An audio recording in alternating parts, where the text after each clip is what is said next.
he would step across the line. Habitually. He's a habitual line stepper. You make me happy. Thank you all for joining us on the Habitual Line Steppers podcast. I am Garrett Charles Langley Henson. And I am Terry Ricardo DeShazo II. What's good? We're back. New year. New us. New year, new us. It's been a hot minute. 3 weeks. We had winter vacation. Vacation, baby. I was out there on a boat traversing the Caribbean. I'm on a boat. Somehow, I have managed not to get a sunburn despite being on vacation in Miami and the Bahamas and Turks and Caicos for 8 days. So that's a big win for me. And I managed to sneak 2 bottles of liquor onto the cruise ship. So shout outs to your boy. Oh, you got it on there, huh? Yup. I bought 2 fake sunblock bottles and I put a 5th in there. And then I got you're allowed 1 wine bottle per cabin. So I poured the wine out and I put liquor in that. And then I got like a way to reseal it to make it look brand new off Amazon. You just got to put like the hair dryer on the foil. Yeah, it was nice, bro. Wow. Saved about $600 doing that shit. Smuggling. Hey, at least we're we're an underground pod, so not too many people are gonna find out about it. But trust me, once that shit gets out, everybody's gonna be doing it. They're gonna be checking every goddamn wine bottle, thanks to you. Once we become influencers, anything that you want to mention for the people about your winter break? Anything exciting that you got into? Nah, nothing crazy. I mean, we finally got like the best New Year's deal ever, where it was complete open bar at a bar in downtown Raleigh. But besides that, I mean, that was fun. New Year's Eve was fun. The 2 hours after New Year's was a complete blackout. But besides that, it took us so long to get out. That was the problem, because we knew that was going to be a problem. Going home, Uber prices were crazy. It's like $70 to get home. But yeah, I don't know. I was so surprised. My Uber home was $25 on New Year's. Maybe it was a lot of people driving or something. Or maybe, was there a lot of people like out? Where'd y'all go again, you said? Yeah, there was a lot of people out. We went to like 3 different bars in Charlotte. Oh, okay. And you went to 3 different bars? Yeah, bro. Ubers were so cheap. Like, it was $8 to go to the first bar, $8 to go to the second, like $6.50 to go to the last one, $25 to go home. That's crazy. And that's why I don't fuck with Charlotte, man. Something's off about it. Something's off about a city with 1 million people, and for some reason, it's not like it seems like it's lit. It seems like it's a great time, but I don't know. Having to go to 3 places also for New Year's Eve, a little nuts. I don't know. Sounds suspect. Just saying. Well, the first one that we went to go to was like this 4-story fucking club bar type of thing, and I was like, all right, this is gonna be lit. We get there, there's no line. I'm like, all right, what's going on here? I like peek my head in. All I see is like employees in this joint. It's just a bunch of girls wearing fucking bunny outfits that are clearly like cocktail waitresses. And the bouncer is asking for $40. I was like, all right. So it was just completely dead. Yeah, that's why I was like, all right, I'm going to take an Uber somewhere else. I'm not paying $40 to be the first people in this 4-story joint. What time was us and the employees? It's like 10. That was at 10 p.m. That was at 10:30. Yeah. Okay, so 10:30. Where else you go? Then we went to another place that was fucking packed out that had no cover, but it's like you couldn't even fucking move in this shit. Yeah, you can't go no cover. That's wild. Yeah. So then I was like, all right, let's go to a place where we can be on the rooftop, watch the fireworks. You know what I mean? Soak in the vibe a little bit. And so we went to this like tiki bar that had a little rooftop joint, and there was fucking no one there either. The highlight of New Year's Eve was my girlfriend leaving her phone in the Uber and me spending 45 minutes dealing with that, trying to get this bitch to come back. Oh, and then she was holding the phone ransom. Bro, I pulled up to the car, and she was holding it on the other side of the car, talking about, until I get that 20, I can't give you your phone back. I almost jumped through that window and snatched that bitch up. You're going to get the money guaranteed. You're going to get the 20 guaranteed if you just report it. I was like, you're going to get it through the app, bitch. Yeah, I don't need to give you 20 cash. Like, and you going to get it through Uber. Give my maybe phone. Maybe she's never had someone lose some shit before. I don't know, but whatever. She's about to lose some teeth. I tell you that much. All right, playing Floyd with Mayweather. me. Chill out. Hey, New Year, same Garrett. I will hit women. So y'all ended it up at the rooftop spot. Yeah, ended up at the rooftop spot. So that's where Fireworks were going off. T had her phone secured. Caitlin was crying because she couldn't find anyone to give her a New Year's kiss. Oh my God. It's just Jesus Christ. Fantastic night all around. Women. Yeah. Damn. Sounds like a good time. But like I said, ladies and gentlemen, Charlotte overrated as fuck. Just saying. Going to 3 places in one night and then $25 back to the crib. Come on, bro. Yeah. What are we doing here? Nothing. That's Hey, big exciting news though for Charlotte, Terry. They sold the epicenter, which is where like all the bars were, the center of the nightlife in Charlotte. Yeah, I did hear about that. They announced that they are turning it in to a Zara and a Walgreens. The whole thing? Yeah. That's only the biggest fucking Zara and Walgreens ever. What? That doesn't make any sense. Yeah, fucking retarded. Can't wait. Anyways, besides that, don't move here. That's really stupid. Anyways, besides that point, I don't want to get into a Charlotte versus Raleigh thing. Because Raleigh does the fucking walnut or acorn drop. My bad, not walnut. I apologize, people from Raleigh. What? They do the acorn drop. It's pretty much similar to the what do they drop in New Year's? The apple? Is it like an apple drop or some shit? Ball drop? It's just a ball. Big ball. Yeah. A ball. So they do the ball drop in New York. They've been doing the acorn drop in Raleigh for a long time, but I've never really like been in the area to see it. Pretty fucking dope.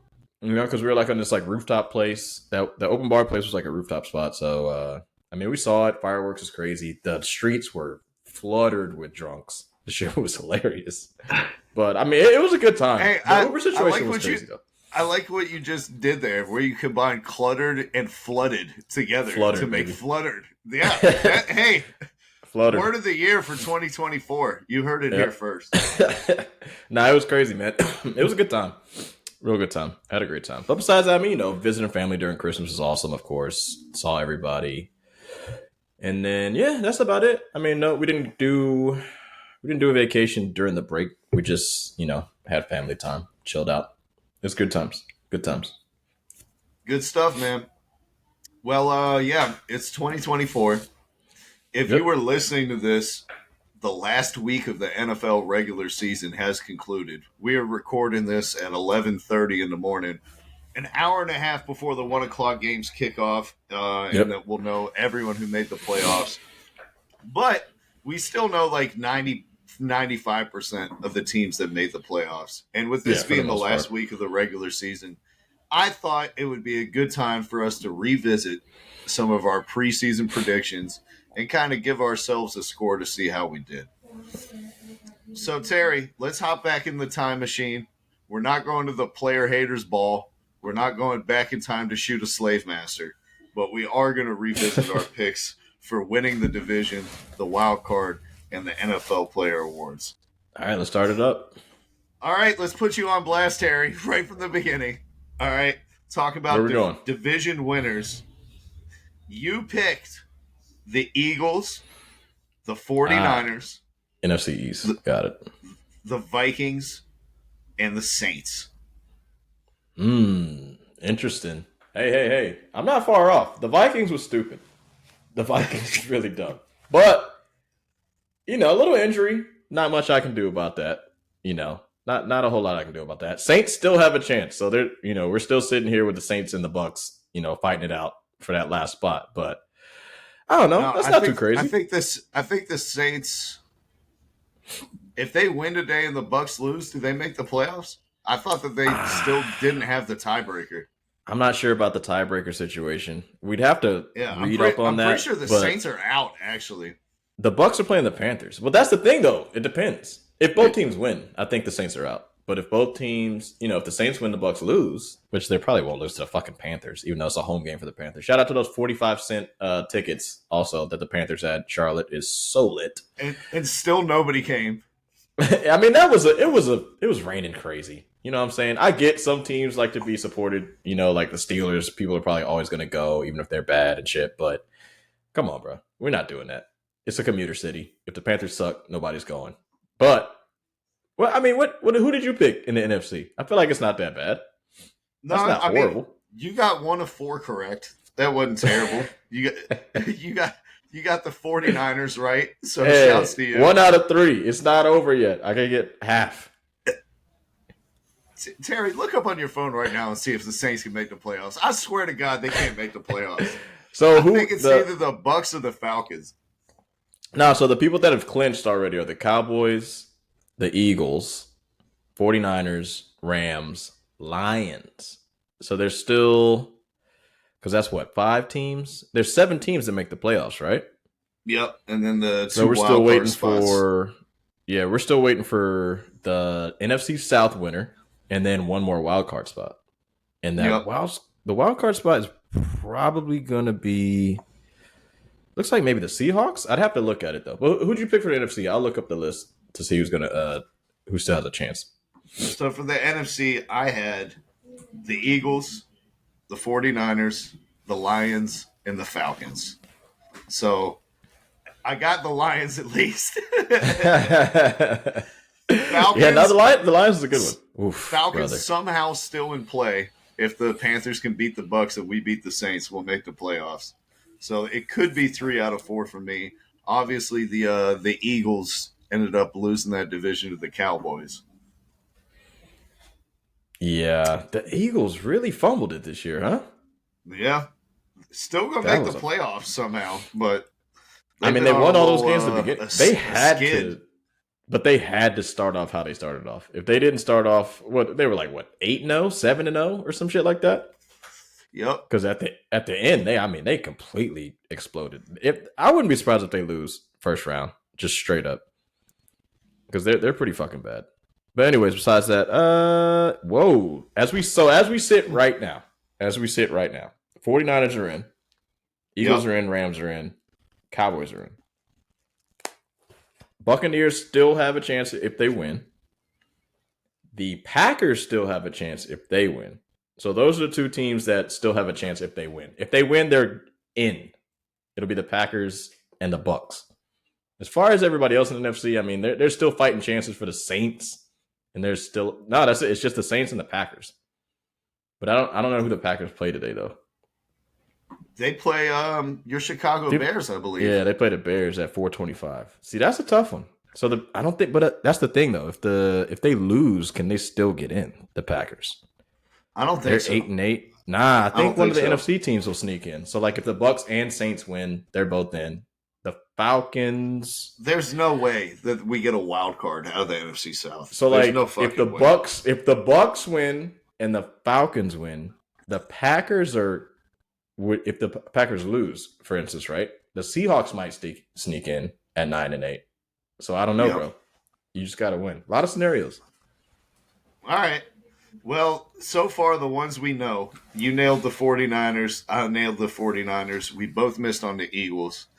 I nailed the Lions. You thought the Vikings were going to win it, and you had the Saints. I had the Falcons. That remains to be up in the air. Yeah. So for right now, Terry, I'm up 1 on you. Now let's go to the AFC. Let's go to the AFC. You had division winners, the Bills, the Ravens, the Jaguars, and the Chiefs. I had the Dolphins, the Ravens, the Titans, and the Chiefs. Score another one for Garrett out here. Close, baby. Is what I'll You're say. Up there. Yep. Right about the Titans? Dolphins. Yeah, I said the Titans. The Titans is crazy. Yo, that's -3. Fuck out of here. That's like I went back and re-listened to it, and I was like so bullish on the Titans. You know how I am with this fucking coaching matters bullshit. Yeah. That didn't play out.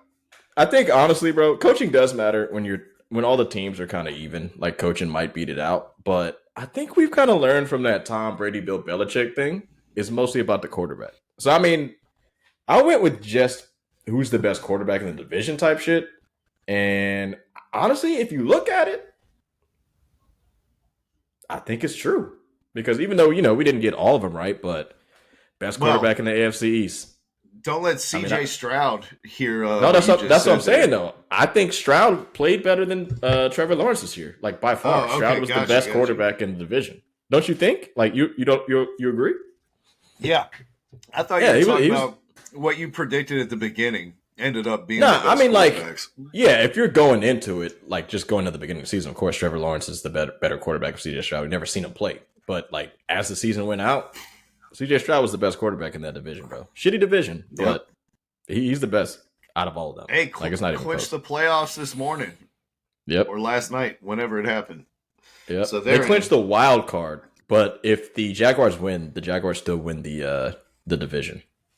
AFC though. Not bad on my part. I got 3 out of 4. Dolphins, Ravens, Chiefs. Yeah. So we're doing all right on that. You had what did you had? You missed on the Bills and the Jaguars. You had Ravens and Chiefs. But the Jaguars can still win the division though. No, they're playing can't. the Titans. The Texans they can't. Won it. No, the Texans clinched the wild card, but they didn't clinch the division. Oh, okay. Yeah. So it's still up in the air.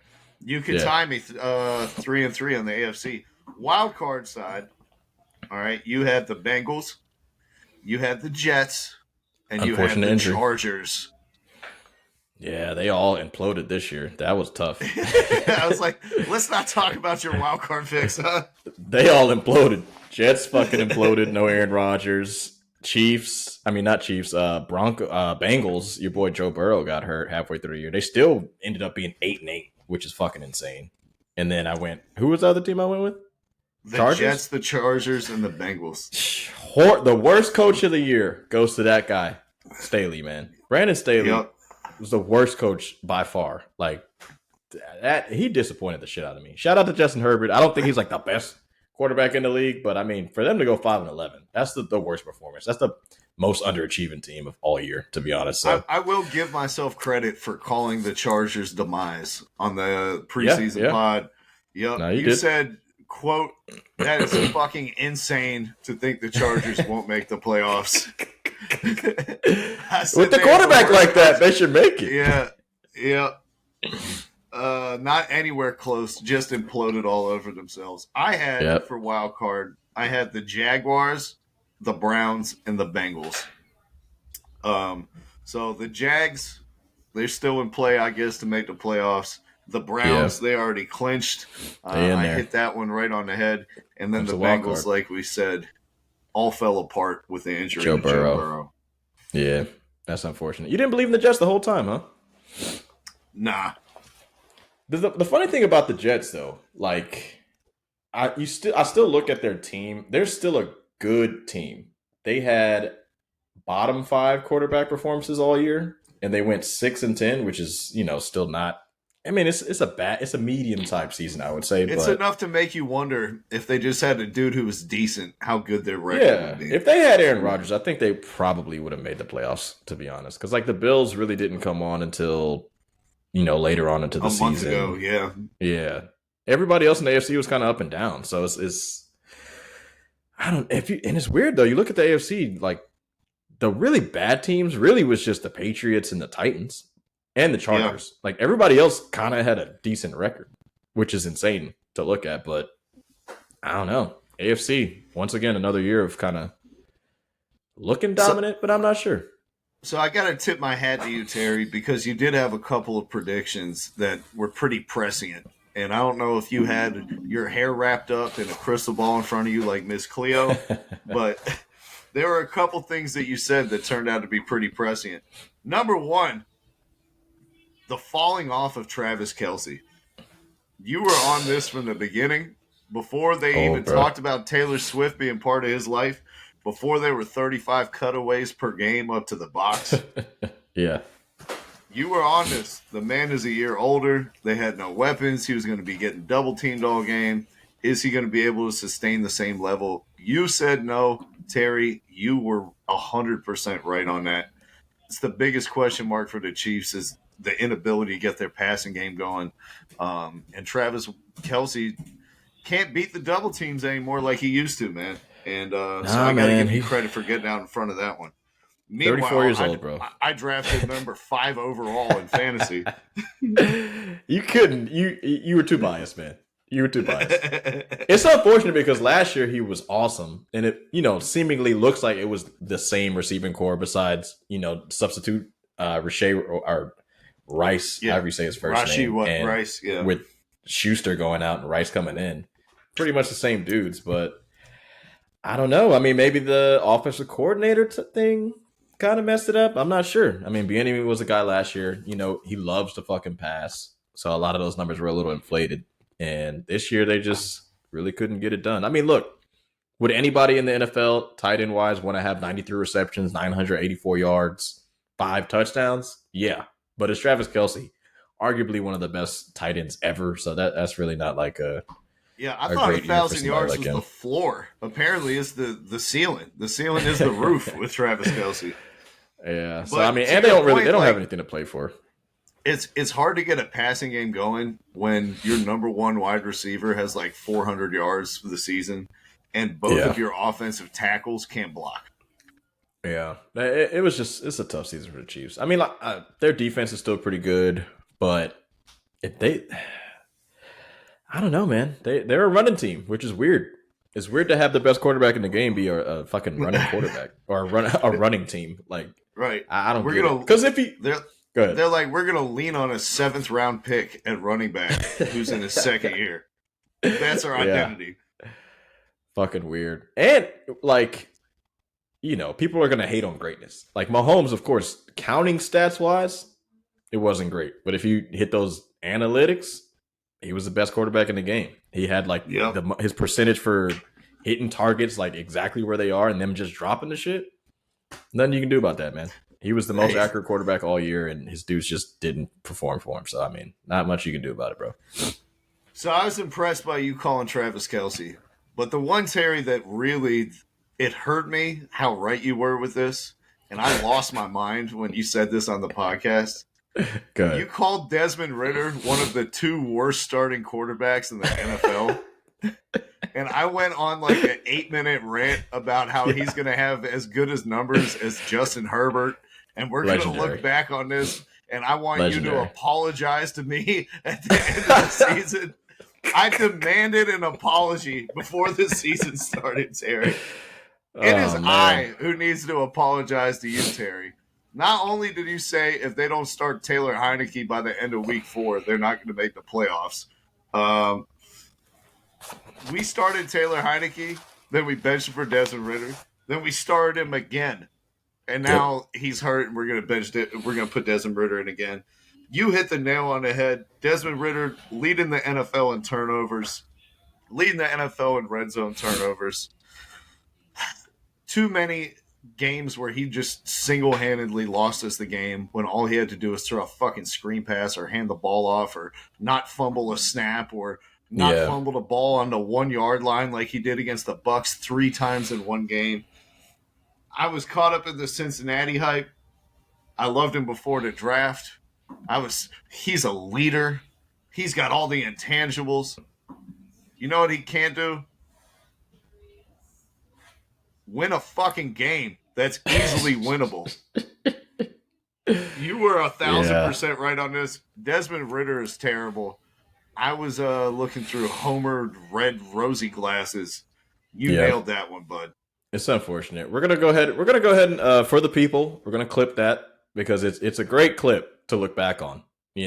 As the NFL season is starting to unwind, we got to give this one to the people. I tried to tell you about him. I wanted him to succeed. Another fellow black quarterback trying to do his thing, but just you gotta like. And shout out to the Athletic. Shout out to what's that? PFF. Shout out to them. Pro Football Focus, right, or whatever the fuck. Yep.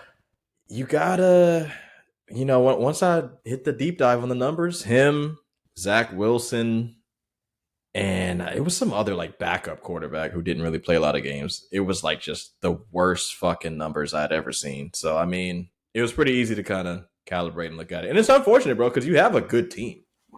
I think you guys are kind of similar to like maybe not the Jets, but like you just need a quarterback. And I feel like you guys would be really good. We got everything but the most important position. Yeah, your pass blocking is pretty bad, and the Jets are too. I guess I could say y'all are like the Jets of the NFC, but I don't know, man. You're just that quarterback piece away, and he's just not the guy. Yeah. Fortunately for the Jets, they have Aaron Rodgers returning to lead them to the promised land, and we're about to cut Taylor Heineke. You're gonna cut him for like salary or what? Yeah, we're gonna cut him because he makes $7 million, and we're gonna pray that Kirk Cousins wants to come to Atlanta. That's where we're at. Yeah. Well, at least Deshaun Watson wouldn't have been any better. So there's that. That's facts. There's that. Hat tips I got to give to myself. We talked about this before. I called the Chargers falling apart. You were very high on them and their collection of skill positions and Justin Herbert and everything. I knew they had the worst coach in the league, and I called that he would be fired before the end of the season. So I got to give myself some props on that. And no big props. I called the Browns having the best defense in the NFL and making the playoffs on the back of that defense. Yeah, that was a good call. Honestly, their team is really good, man. Shout out to Joe Flacco, huh? Shout out Joe Flacco coming back off the couch. I guess quarterback's really not that hard. Sign this guy? He's better than Desmond Ridder already. Hey, Joe Flacco's out there doing all right. Look, he's not a fucking world beater, okay? But he does enough for that team. We're not saying he's good by any means necessary, but I guess if we compare it to what I've been talking about for the past couple of years with these quarterbacks really not being that good, I guess he's one of the guys. He's top 15. You know, he's the 15th best quarterback in football. Flacco. The thing that I like about Joe Flacco is that he throws interceptions, but they're all like 45 yards downfield. Yeah, they're punts. So it's almost like it was a punt. Yeah. He doesn't throw the like pick six, that goes the other way on a bubble screen. He doesn't throw the interception when you're in the red zone. That's just a backbreaker. His interceptions are like, it's 3rd and 12, and I'm going to throw it 40 yards. And if, a safety comes up and picks it, it's just like we punted it. Yeah. Nah, I like it. I like what he's doing for that team. Because you think they're top 3 defense in the league? Like, the Browns have better defense. Yeah, for sure. Like, it's insane. Myles Garrett. Until some of their injuries, they were talking about them as one of the best in NFL history. They were up there, man. The numbers had them up there. They were I think the 16th best defense all time coming up into week 16. And they tailed off a bit, but their defense is really fucking good. So nobody saw the Browns coming, but I saw the Browns coming. I was right with y'all from day one. It's only you. A couple people said their defense, but yeah, you're the guy. Let's talk about our NFL awards and who we had slated for them. Obviously, these haven't been released yet, but they have betting odds on them, and we have some pretty clear favorites already. Lamar Jackson. For MVP, you picked Patrick Mahomes. I picked Lamar Jackson. Ding, ding, ding. Lamar. Oh, yeah. It's a celebration. Finally get this man some... Yeah, he's big time betting favorite. He's almost certainly going to win it.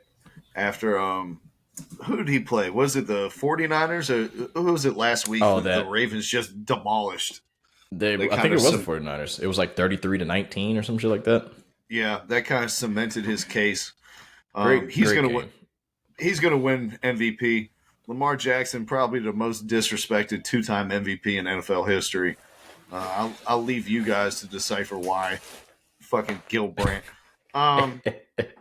You had Mahomes, bro. Obviously, that didn't work out. Offensive player of the year, you had Christian McCaffrey.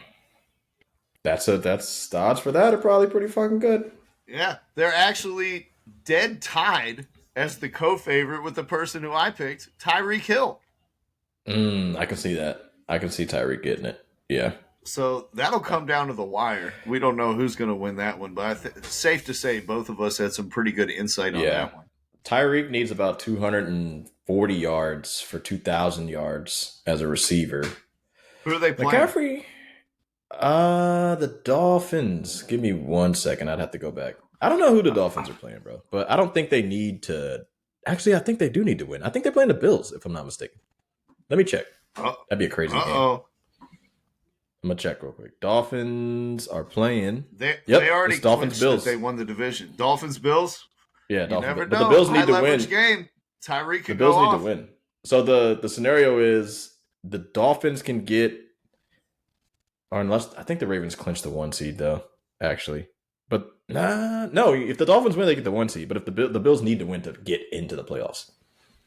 Okay. Yeah. I think the Dolphins already clinched the 1 seed, but the Bills can get the wild card if it's if Bleacher Report is correct.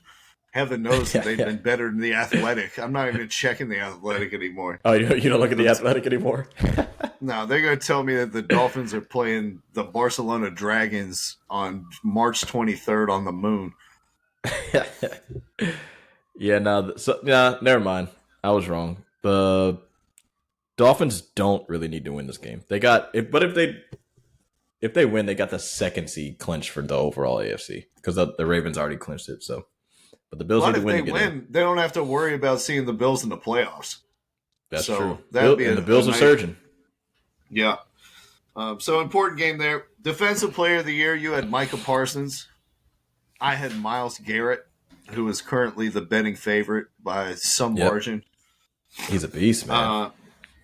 I also predicted that he'd break Michael Strahan's sack record. That does not appear to be in the cards. But he is having a dominant season. Yeah. Yeah. So I'll chalk a W up on that one for me. Coach of the Year, Terry. This one really went off the rails. You said John Harbaugh, which actually isn't too bad of a pick. But they probably would have had to go 15-2 for him to win this award. What with the emergence of DeMeco Ryans. And as we sit right Texans, now, they're 13-3. Yeah. I don't know. They look like the most dominating team this year. So I feel like just narrative-wise, DeMeco's got it wrapped up. You know what I mean? From them being the 2nd worst team in the NFL to making the playoffs. Yeah. And, Dan Campbell deserves some love as well.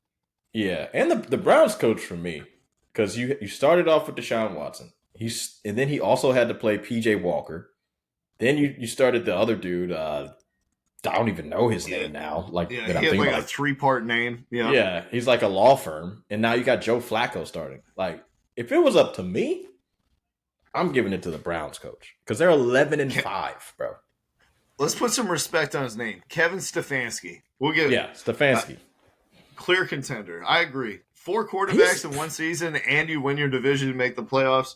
He's second in the division with the best team probably in the NFL because the Ravens smacked the 49ers. I mean, let's all sit here and not say like we thought the 49ers were the best team by far, and the Ravens smacked them. They got the Steelers, who another 500 season. The Bengals, who still went 8-8. That division is fucking a gauntlet, and they're 11-5 with 4 quarterbacks, bro. And all of the Deshaun Watson controversy throughout the season. Stop it. And didn't Chubb tear his ACL? I mean, come on, bro. Early. Like, what are we even talking about? Shout out to DeMeco Ryans, but excuse me, CJ Stroud was really fucking good. I mean, nobody really thought he was going to be one of the better quarterbacks in the league. Like, we thought he'd be especially okay, if you were on the Panthers staff. Yeah, I mean, come on, bro. I'm not giving it just straight to DeMeco. Like, a lot of that goes to CJ Stroud as well. Like, the Browns, that's coaching. The Brown shit, that's coaching. The Texans, cool, bro. CJ Stroud's a fucking beast. Like, nobody saw that coming.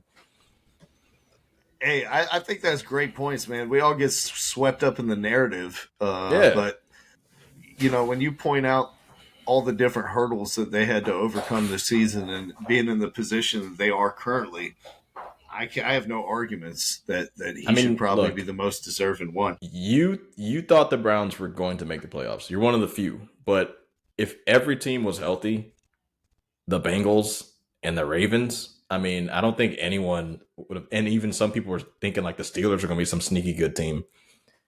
Having the Browns be the 4th team in that division, I just feel like this coach Stefanski should win this shit, bro. I think it's clear to me, but you know, if a black guy gets it, I'm cool with it. Well, the one thing I know for sure is that my pick for Coach of the Year is not going to win it. Do you remember who I picked, Terry? I don't. You didn't pick Stefanski? I thought you picked him. This is probably my worst selection out of any of the picks that I made. Oh my god! I picked Arthur Smith for the Falcons. You're the biggest homer in the world, bro. This is so fucking crazy, man. How? Not only is he not going to win Coach of the Year, he may not have a job in 2 weeks. Yeah, if they lose, he might be out. He probably is out, to be honest. Oh my God, bro. My Coach of the Year, out of a job. Honestly, with the Bijan Robinson situation and the Kyle Pitts thing too, I'd probably fire him because if you draft somebody like Kyle Pitts is what, the 5th, 7th pick? Where'd y'all take him in the first round? 4. You remember? He's the 4th pick, so he's the 4th pick. He had an okay rookie season. I'll give him that. But after that, you don't do anything with him. That's one strike against Arthur. You draft a running back, which nobody usually does anymore, first round. Looked great, throughout the season, but for some reason, when we gave him the ball, wasn't really getting the ball. Don't understand that. Shout out to Tyler Algier for fucking everything up. I really don't understand, why you giving him 15 touches a game. Hey, fantasy-wise, I loved him. I snuck him in my flex every now and then. Sorry, we listed Cordero Patterson on the depth chart as a joker. It turns out the joke was on us because he had like 200 yards this season and wasn't involved at all. Stupid. And Cordell's 33 years old. Like, it's time to go. I love Cordell, but it's over, bro. You're done, dog. He had like a really serious injury last year. Misuse of offensive weapons and investing like 3 top 10 picks in a row at skill positions in Drake London and Kyle Pitts and Bijan Robinson. You see that and you're like, oh, you should have a dominant offense. And that was one of them. One of them needs to be top 10 in something. But most concerning to me, Terry, was the teams that we've managed to lose against this season. Do you know the Falcons are the only team in the NFL with a winning record against teams that are above 500 and a losing record against teams that are below 500? Yeah, you play down to the competition. This season featured losses to the Commanders, Panthers, to the Titans, and Will Levis's first start, to the Vikings when Josh Dobbs had been on the team for 2 days and didn't know anyone's name, to the Cardinals on Kyler Murray's return from a torn ACL. That's a bad loss. The Buccaneers in a game that we literally held them scoreless until the last drive of the game and still managed to find a way to lose that. And to the lowly Carolina Panthers. Yep, who had 2 wins on the season. So you put that's like 6 bad losses. And he should be fired, bro. Honestly, that's a fireable offense. He's not winning Coach of the Year. I think it's safe to say, Terry. I think it is safe to say. It's all good. Shit happens, man. You're a really big homer, though. Rookie of the Year, we both had Bijan. Everyone in the world assumed if you're drafting a running back that high, you're going to get him the ball. Apparently, we didn't. We were not taken behind the curtain to see what they planned for using him this year. CJ Stroud clearly going to win that award. I think both of us missed there. And then comeback player of the year, Terry. I got to give you credit once again. You nailed it from the jump. I didn't even think about this guy. Oh, Damar Hamlin. Yeah. And whenever you compare Damar Hamlin's case to whoever else, it's pretty cut and dry. You're like, Joe Flacco had a great return. He ignited a Browns team. Probably should be and he put up he's put up as many yards this season as he did last season in fewer games. Mm-hmm. Damar Hamlin was dead this time last year and is out there making tackles. Yeah. They're probably gonna give it to him, right? Yeah. I said comeback player of the year was gonna be Deshaun Watson. I didn't all my narrative was right. I was like, if he leads the Browns to the playoffs and resurrects a moribund franchise, and he can win some close games, and they can eke this stuff out, and he's making big plays, he is a real solid case. What I didn't know is that I should have been talking about Joe Flacco instead of Deshaun Watson for all of the same reasons. Yeah, nah, for sure. I mean, the Deshaun Watson case is, we thought he had good character, before all the allegations. It turns out that seems like so long ago. I know. And now we look at it. I think he's a real piece of shit. Not just like, of course, like the women, of course, the molesting and like the massage stuff is bad, right? That's cool, but the football shit, I thought he loved football, but it turns out if you guarantee a motherfucker money, he might just check out. You know, I didn't expect it for him football wise, but it kind of looks like he checked out, bro. And he's gonna get every single cent of what he's owed. But it looks I'm like off to Deshaun Watson Island at this point. I've sold my stock. I've sold my timeshare time to somebody else. I'm not even going to spend 1 weekend a year there. Sorry, guys. I'm all the way out. It's ugly, bro. It's ugly. But, whatever. That was the NFL season that we predicted. Terry, I think if we just go by accurate predictions, I am 4 ahead of you for this season. But obviously, the Jaguars have a chance of making the playoffs, as you mentioned, and the Saints have the chance. So you could catch up some ground there. Yeah. Unfortunate things happen during the season, but we'll see how it goes next year, man. We watched this season closely. Ratings were decent for the year for the NFL. I don't know if you feel the same way how I feel, but the games being New Year's Eve, for one, I wasn't really watching those games. And then Christmas Day, which I got a strictly NBA tradition. So my dad and I are not, watching fucking NFL games. We got an NBA tradition. But yeah, you and I and your dad were like the 3 people who watched NBA over NFL on Christmas Day. They had like 28 million people watch the NFL and 3 million people watch the NBA on the NBA's biggest day of the year. People love the fucking NFL, man. But yeah, I don't know. I felt like the NFL season kind of dragged a bit. It just considering like, I don't know, nobody like stood out. Like, of course, Lamar Jackson was doing his thing. Brock Purdy, he was fine. But like, if you watched him, he just was not clutch at all this year. It might have been even worse than like Garoppolo, like in clutch moments. I'm rooting for the kid, but he played really fucking bad in the games that they needed. And I don't know, man. I felt like the season kind of dragged. Like the storylines were kind of stale. Mahomes' team was kind of shit. Jalen Hurts didn't play well. I don't know. It was just a weird season for me, bro. Fields was hurt for a while, even though the Bears are 7-8, 7-9, whatever the fuck they are. But don't talk to me about the NFL season dragging. The Falcons have been in a spot where it's like, oh, if we lose this week, we're out of the playoffs. But if we win, we're the number 1 seed. And then for the last 8 weeks, and then we lose, and then everyone else in our division lose, and they're like, all right, let's run this back next week and do it again. Gotcha.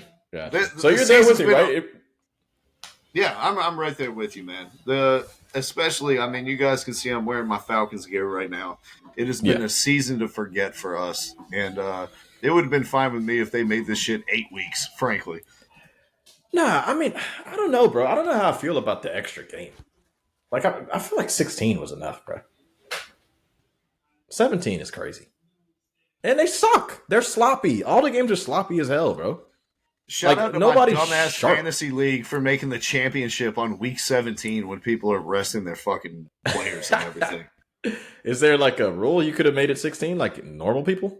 Yeah, 100%. But they're like, no, we're going to take this all the way to the last day. Lamar Jackson's not playing.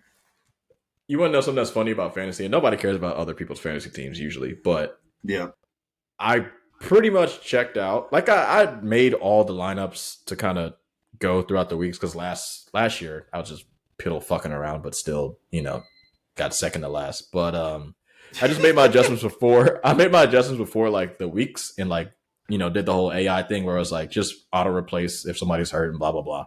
I ended up going, I think 7-6 for every single team in my 3 leagues. Came in 4th place in every league, and I'm in the final of. I was in the final for every fucking league, and I didn't even give a fuck. So it's like when I care a lot, I come in fucking dead last almost, and when I didn't give a shit, I'm in the finals of every single game, and it's just like, all right. I mean, I lost every one because my team, but they weren't great. Welcome to the wide world of Haji Strasser. Drafted 2 kickers. Shout out to Haji. Carry on, Johnson. Carry on. Yeah. All right. We're going to carry on as well from the NFL to the NBA. We have not been able to talk that much NBA this year. for a variety of reasons. But I think now is a good time to check back in and kind of see where the league is. We're going to talk about some storylines around the league, and then we're going to wrap the pod up giving you guys 3 NBA trades that we would like to see happen this season. Yep. Number one thing that we got to talk about, Terry, your New York Knicks made the blockbuster trade so far of the season, acquiring OG Anunoby for your boy RJ Barrett and Emmanuel Quickly. Yeah. I can't say that's the most blockbuster because James Harden got traded to the Clippers. But that's true. That's true. It was a trade. That seems so long ago that I didn't even include it. I was like, oh, God. It was on Halloween, bro. Yeah. Man, how time flies. But OG Anunoby, how do you think he fits with your Knicks and impacts their prospects going forward? I mean, honestly, he fits perfectly with the team because he doesn't do too much with the ball. Like, RJ, unfortunately, shout out to my boy Ryan Russillo for kind of tracking his fourth quarter minutes for the past couple seasons. It just seems like Tibbs still didn't really trust him all the way. And he's kind of a guy that needs the ball to do shit. And we got Brunson and Randall that also need the ball. So I think it was a good trade. When I first saw it, I was kind of perplexed because he was, one of the first rookies since Charlie Ward, which is, I think, either early 2000s or maybe like 98 or 97 or some shit. First rookie we signed to an extension in that long. So I had like a little bit of an attachment to RJ, but at the end of the day, OG Anunoby shoots a little better. Getting rid of Quickly hurts too, but I mean, I think we kind of needed a guy like OG. OG's a better defender than both of those guys combined. OG's a better shooter than Barrett, who got more minutes than Quickly. And overall, I think he fits. He fits with the team. I mean, he went in like seamlessly. It was pretty easy. Yeah, I mean, you guys have won all 4 games since you've traded for him. I think the biggest thing that he's added to the team is that Julius Randle no longer has to guard the other team's best player.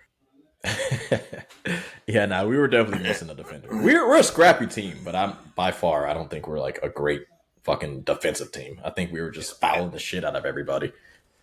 Yeah, I mean, last year you guys made your name from defense. You had a top 5 defense, and then it just seemed like it didn't all come together this season. With the injury to Mitchell Robinson, affected your ability to protect the rim. It felt like the perimeter defense wasn't on the same level that it was before. Obviously, we can't stop elite guards. That's the thing. Yeah. Yep. And there's OG, like fucking so many of them this year. He'll stop elite guards. He'll stop elite wings. He'll switch on to Karl Anthony Towns and shut him down when he's cooking y'all. OG Anunoby, perfect fit. Tom Thibodeau, he's got to be foaming in the mouth and coming out his pants at this at this acquisition. That's the thing too. Like the Tibbs system is. It's not. I'm not going to say automatically gives you a top 5, but if you look at all the players individually, like defensive wise, Mitchell Robinson is not a good actual one-on-one like defender. He's a great fucking help side blocker, and he's good with the help defense and like all the rotations for our team because Tibbs is just a good defensive coach. But he's not really a good on-ball defender. Randall's not really a great on-ball defender like that. We already know Jalen Brunson's a fucking horrible defender. RJ Barrett's okay. I'd say either above average to good. He's a decent defender. And then either Josh Hart or DiVincenzo. I mean, they're okay, but I wouldn't say like those guys are fucking stoppers. Great. Yeah. No, we didn't really have one. That's why we kind of got exposed pre-Jalen Brunson when Trae Young fucking cooked our ass. Or did we have remember? No, you did not have Jalen Brunson. Yeah. No, we got we couldn't stop any guards. So we definitely needed this OG. We needed him. Yeah, I think he's going to be a great fit for you guys. And kind of an undervalued player, being that they didn't give him a long leash in Toronto, and they were more interested in letting Kawhi cook when he was there, and then Siakam and Scotty Barnes. And OG had been campaigning for some time to have a bigger role. Yeah, and just never was granted that. And I think New York is a place where he could really carve out a foothold and establish himself. And he's going to sign a long-term contract because his agent's dad is Leon Rose. So for sure. they definitely had some Thanksgiving table discussions, and a little wink here, a wink there. Next thing you know, OG is extending. Another part of this trade I didn't mention is Precious Achua also included in the trade, which means that Taj Gibson can now play over Precious Achua. Nah, Precious we is all gonna know steal those. how much Tom Thibodeau has a fascination and love affair for Taj Gibson. I think he just loves all the old Bulls players. If he could sign, Noah, which he did. Yeah, I was like, is Joakim Noah coming out of retirement? Yeah, Like, who else does he need? Derrick Rose. It's just weird, man. It's weird. But like I was saying, I mean, because first off, right after the trade, we played the Timberwolves. OG, great fucking game. Timberwolves, probably one of the better teams. I mean, it's still regular season and everything, but they've been looking like one of the better teams in the league. We beat them first game with OG, and we beat the Sixers by about 30. Yeah, a couple games after that. So I like us. I like us. Small sample size. But where do you think the Knicks' ceiling is now? Are they like a legit contender to come out now? of the East? They're legit right now. Right now. But more games need to be played. And also, you still kind of have to look at the bench, and you're like, Hart, Grimes, Achua, McBride. We need more. Yeah, I totally agree with you. I think you guys are one trade away from being a legit contender. And that trade needs to be a bench piece, just like you said. That's the thing when oh, go ahead, sorry. No, you go ahead, Terry. I'll jump back that's the thing. That's the thing when we lost quickly also in the trade. I was like, fuck, man. Like, I know salary's got to match up and shit, but there goes your scoring. Yeah. Off the bench. That was a tough one, man. But well, I'm glad I let you go because that's exactly what I was going to say. Like, I think they need like a microwave guy off their bench because when Jalen Brunson is off the court, y'all just can't score. And it turns into if Julius Randle is out there, him doing the Carmelo Light package where he jab steps and takes a bunch of bad shots. And you're just so reliant on Jalen to create like high quality looks consistently, possession after possession. Yeah. I think there's guys that you can get that like aren't going to break the bank that you can get for, a shitty first round pick or a couple seconds. Somebody like Jordan Clarkson or dare I say it, D'Angelo Russell or someone like that. Or maybe Terry Rozier maybe could be another good option where it's like now he can come off the bench and he could give you 25. He could give you 30. And just having that guy, I think, is the missing piece of them because Jalen Brunson is not going to be able to play 48 minutes a game. Yeah, and that's the thing. Currently constructed, and I might have misspoke just out of happiness because I think the team is good, but currently constructed, it's just going to be the old Tibbs grind the guys until they're fucking dead in the playoffs type of deal, Because even when we beat the Timberwolves, Randall played 36, OG played 35, Hartenstein played 39, Jalen Brunson played 41, and then 3 guys pretty much played the rest. Like Grimes played 18. Hart played 29 minutes and DiVincenzo played 26. And nobody else really did much.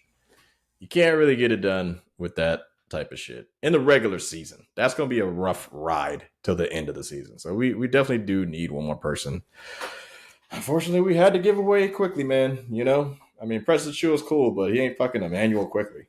Yeah, but I tell you what, you can find like bench scorer, microwave guard. You can find that a lot easier than you can find an OG Anunoby who can legitimately shut down 1 through 4 and is a 40% shooter from 3.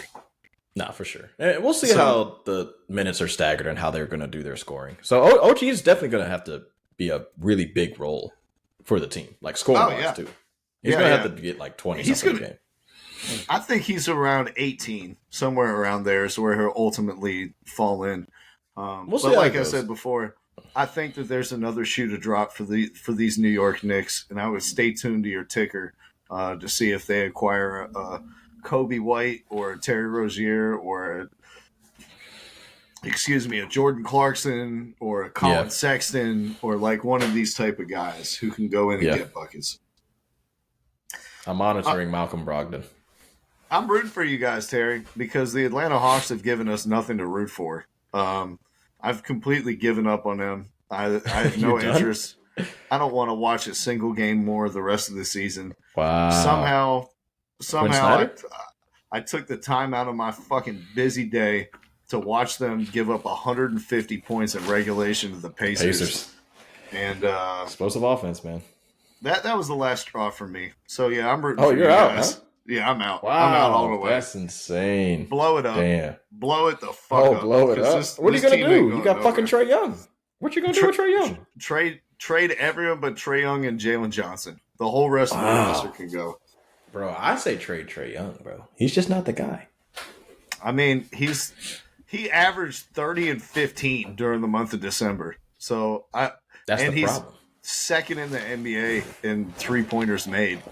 So I'm not too worried about Trae Young at this point, but I am worried about DeAndre Hunter and DeJounte Murray and Clint Capella and Sadiq Bey and Bogdan Bogdanovic. So you said keep Trae Young and keep Jalen Johnson? Did you say Jalen Johnson? Those are the only two guys I'm not taking calls on. Everyone else on the team, Clint, yeah, sure. What do you guys want to give us? Okongwu, what do you want to give us? You looking to make the playoffs or are you looking to tank it up? Tank it up. This team ain't going nowhere. Tank it up. All right. I've thrown the white flag in, Terry. I've seen enough. They're not going anywhere this year. So you might as well suck. Clear the books. Get the dead money off. Let's hit the reset button because this team ain't it. Yeah, I don't think you're not going to win anything with Trae Young, bro. I fuck with what you're trying to do and trying to keep somebody that's great. But when you kind of got to go back and look at championship teams, right? Let's take a look at championship teams. Is there a ball dominant? Oh no! Are you gonna go full Becky Hammond on me? No. What do you mean?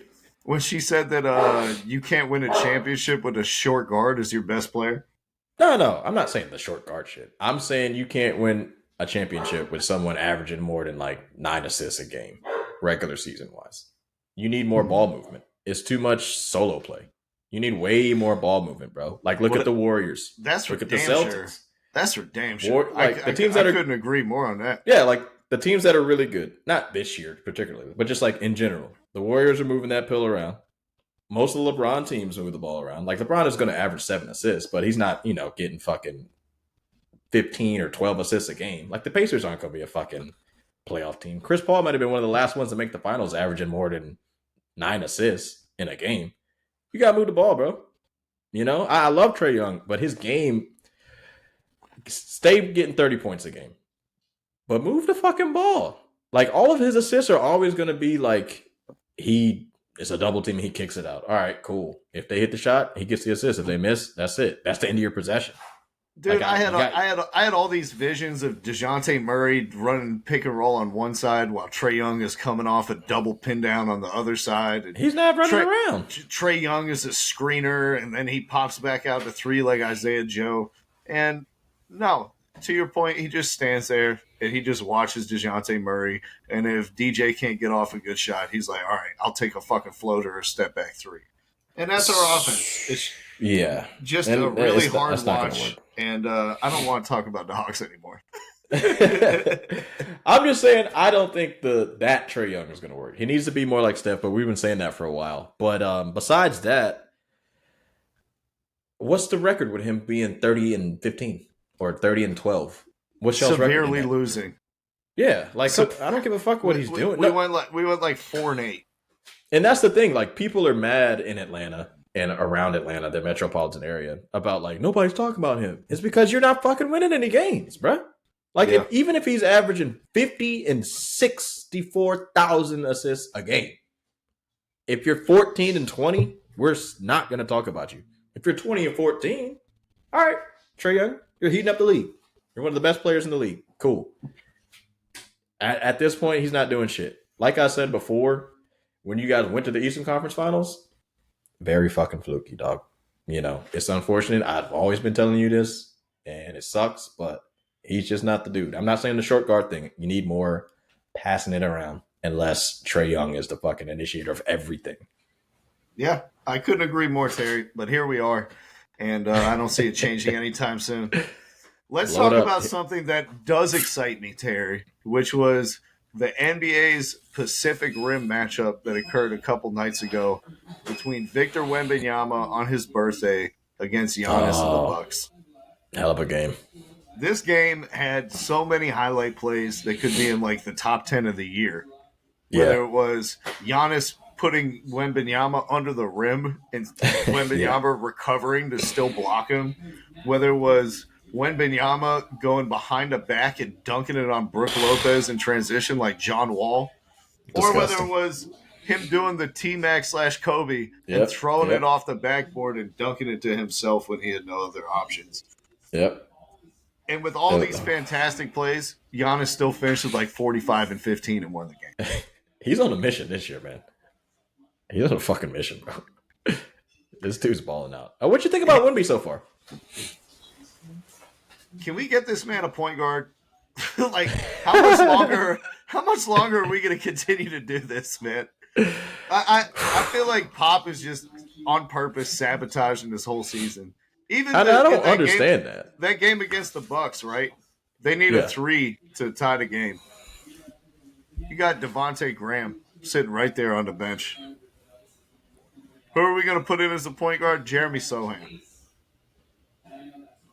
Like, you have 3 people on the court who can't shoot threes in a possession that you need a 3. Tell me you ain't tanking. I don't understand why he is thinking. Like, who's coming up in the draft? I don't get it. Right. And plus, like, if you get somebody that's this tall, you need to win right away. I don't know how long this dude's going to play. We don't know how long Wembanyama's going to be healthy. Like, what is the history on 7'5" players' knees? Yeah. And how long they hold out? George Marathon out quick. Yao Ming almost had his legs amputated. Sean Bradley didn't last that long. I mean, fuck, like, come on. The list goes on and on.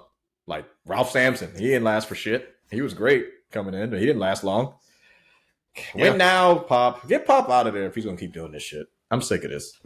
This is fucking ridiculous. But so far, Wembanyama looks like a fucking As done freak. as I am with the Hawks, I'm just as done with the Spurs. I hate watching them. I fucking hate watching them. Nobody can throw an entry pass. Nobody can run a basic pick and roll. Like, Wembanyama gets mismatches all the time and is just ignored. He's really good. Like, that's my takeaway. He's really good. Yeah, is that he's going to be a Hall of Fame player based on what we've seen his rookie season. If he can stay healthy. He was on that ESPN list. He was what, like in the 40s? Yeah. In the 30s? Wasn't that crazy? Looking back on it. I think it's about right. Is he a top Scoot Henderson is 77. Yeah, no, that's crazy. That's crazy. Brandon Miller looks way better than him. Shout out to Michael Jordan. Shout out Mike for picking Brandon Miller. But yeah, we all look dumb as fuck on Scoot, huh? We all look really stupid about that Scoot shit, huh? Did we not? Yeah. Anthony Simons is like, sit down. Okay. And you're not close to being the best player on this team. Yeah, and the thing is, like, I was quote unquote down on Scoot, but I was still like, nah, he's still gonna be pretty fucking good though. But he looks like Mateen Cleaves. I'm gonna say it for the rest of the eternity. No, Mateen Cleaves, baby. I'm gonna pick another name that people are gonna remember, but that's a deep diver. Yeah, he looks pretty bad. But no, Wembanyama, he looks like a top 40 guy. I'd say top 40. Mateen the sheets, bum bum bum bum. Oh. Yeah. Nah, Wembanyama looks like a top 40 guy. He looks pretty fucking good, but his team sucks. That was one of the games of the year, though. Just in terms of moments, like that had some really jaw-dropping moments. It was cool to watch 2 nimble 7-footers go right at each other. And, you know, Giannis after the game had nothing but praise for Wembanyama and was hyping him up. I can't wait to see an NBA Finals when Wemby is like 26 years old and Giannis is 34. And, you know, Wemby's added 30 pounds of muscle. Yeah. It'd be able to watch those guys go at each other. Yeah. It was a lot of fun. Also, speaking of jaw dropping, I'm going to give you, I'm going to give you some shit, but then I'm going to give you praise. Jaw's back. Are you done hating on this guy or what? No. I mean, what are we doing? You still going to hate on him, huh? I think I've hitched my wagon at this point. You can change your mind, bro. It's nothing wrong with changing your mind. I'm about to spend 7 minutes talking about how his gun celebration after making big shots God. is Come on. setting the youth in Memphis back. I thought this Gilbert guy Arenas. was a role model. It's so stupid. Hit it with the Gilbert Arenas. Gilbert Arenas. Go ahead. Shouts to Ja. He's reinvigorated that team that looked absolutely terrible. Suddenly, Marcus Smart, where he doesn't have to be a creative hub, is looking like an NBA player once again. Yeah, they're still bad though. They're 12 and 23. Yeah, I'm still not taking him seriously. And long way to go. Yeah, Ja. I still don't think he's. I thought he was top 10 a couple of years ago, but I don't. He's around the range, but you were saying he was like, the 25th or the 30th best player. That's a little wild. I said 13th, and you lost your mind. I said 13th. 13 was too high. Nah, he's. I think he's still kind of around that range, but we definitely need him back in the league, though, and I'm glad to see him back here. But moving on from that, Şengün. He came back. Oh, Şengün. Yeah, I was about to give you praise for Şengün. Fucking absolute monster, bro. Give it to me, baby. One of the best players in the league, bro. One of the best players in the fucking league. He's a beast. I got to give it to you. Having when you first started talking about him, Sabonis, who was All NBA last year. Yeah, when you first started talking about Şengün, I was like, "What are you talking about? Şengün's a fucking clown. He's like a better Enes Kanter. Like he's not good. Get him out of here." But hey, it's weird they're running the shit through him, bro. Like, I think it's time to. America, get it together. These foreigners are taking over. Because this he's better than Jalen Green. He's better than Jabari Smith Jr. He's better than Van Vliet. He's better than Brooks. This dude's a monster. I mean, he goes toe-to-toe with the best players in the league every single game, bro. I got to give it to him. He's a fucking monster. He beat the Bucks last night. Giannis scored 48 with 17 rebounds, and they still beat the Bucks by 4 points, bro. Shout out to Ime Udoka for realizing let's actually run the offense through him instead of just letting Jalen Green play pickup basketball and watching Fred VanVleet get blocked at the rim or get passes intercepted midair as he drives to the paint with no outlet. Fucking Paul Silas. Nah, Udoka's a fucking really good coach, man. This is great. We forgot, but yeah, he's back, man. This shit is crazy. And doesn't hurt that Şengün grew 2 inches this summer and appeared to add about 8 inches to his standing vert. Have you seen all the dunks that he's had this year? That may be the most surprising part of his game is that he's putting people on posters. Like, he's a beast. He gets a lot of Jokic comps, but Nikola Jokic never jumps higher than 6 inches during an NBA game. Nah, never. I don't. And Şengün, he's up there scraping his elbows on the rim. Yeah, I think like numbers wise, it's very Jokic-ish, and some of the like distribution and all that type of shit, but. They're not that similar to give him that comparison. I'm not sure who he plays like, but I don't think it's Jokic-ish. Jokic is a man of his own, bro. He's a fucking beast. He's a beast. Is he still the best player in the league? Yeah. You didn't see the game winner against the Warriors? I did. I saw that. He kills the Warriors every time. Ever since the Warriors knocked their ass out the playoffs when they didn't have Jamal Murray at that point, he's making it a fucking mission to be like, hey man, you thought Draymond could guard me? Stop it. Even though he didn't play in this game, but he kills the Warriors every time he sees them now. He celebrated more after he made that shot than he did win the NBA championship. Yeah. I've never seen Jokic this hype. The rest of the league better look out if he's locked in like this. Do you know that what was it? I saw some stat. It was like in his last 4 games, he's missed 7 shots. Yeah, I did see that. It was something like that. Yeah, I think the one I saw was 5, but it might have been another game after that one. Yeah, but that's insane. He's so good, bro. God, I wanted to hate on him, bro. He's the beast, bro. I want Jamal Murray to be healthy again, man. Stop getting hurt. Like this dude, Jokic. Bro, and stop talking about him getting snubbed for the All-Star team last year. He didn't get snubbed. He started off the year playing like shit. He was coming back from injury. He didn't play good until the All-Stars came out for the second half of the season. Yeah, Jamal every Murray or time they whatever. play on national TV, oh, Jamal Murray, snub naked All Star, never made All Star, all this other shit. He wasn't snubbed. He wasn't good he enough, bro. he This doesn't. year, he's playing Yeah, better. He might get it this year, but last year, he might. yeah, everyone wants to do this revisionist history because he played so great in the finals and be like, oh, we all just collectively messed up last season. No, we didn't. He wasn't there yet. He missed a lot of games. He wasn't really playing well. Yeah, I'm gonna put a He's guy who's good. averaging fucking 20-5 in the All Star game. Like the NBA is too competitive, dog. Yeah, Sorry. especially in the West.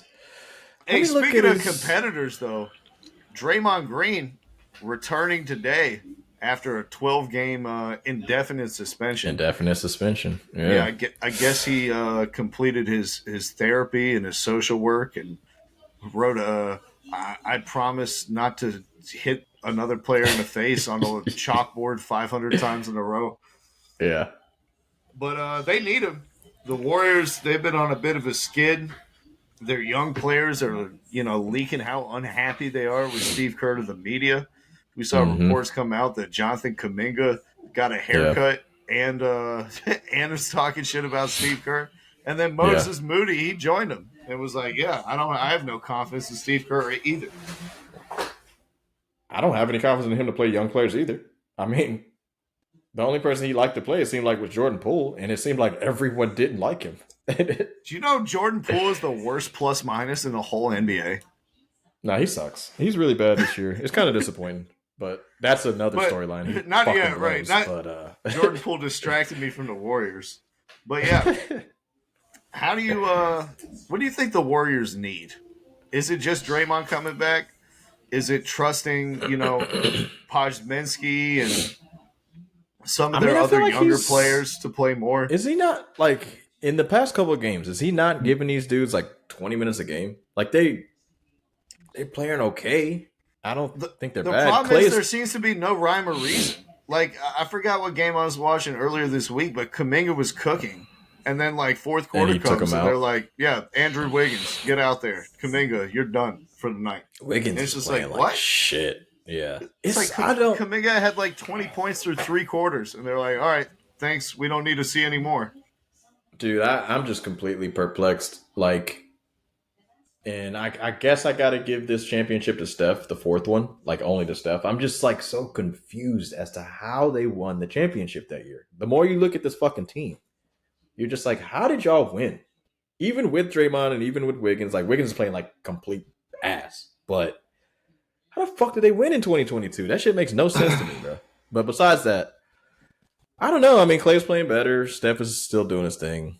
I think it might be a little bit of coaching and Draymond being back and Draymond being out. I mean, the reason why they're kind of bad, but I think you can kind of point at every single person except for Steph. Yeah, I think Steve Kerr deserves some of this criticism, to be honest. I think he deserves like 40%. Yeah, and, we heard him come out after these comments by Moody and Kuminga and talk about, you guys don't think I wanted to play more when I was in the NBA? Yeah. Like, he's being a little pompous.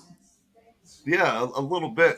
And it's like, we've seen this same cycle with Moses Moody for like 2.5 years now, where he's stuck on a bench, and then he gets put in and he plays well, and then he gets taken out for big moments, and they leave him entirely out of the rotation.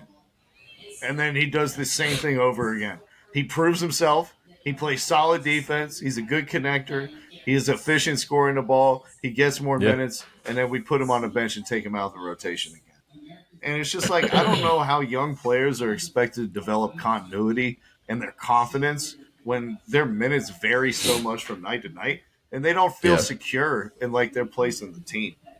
And, like, as much as I love Clay and as much as I love Andrew Wiggins, like, they have talented young guys between Pods and between Kuminga and between Moody who all perform reasonably well and, to be honest, a little bit more consistent than some of these veterans.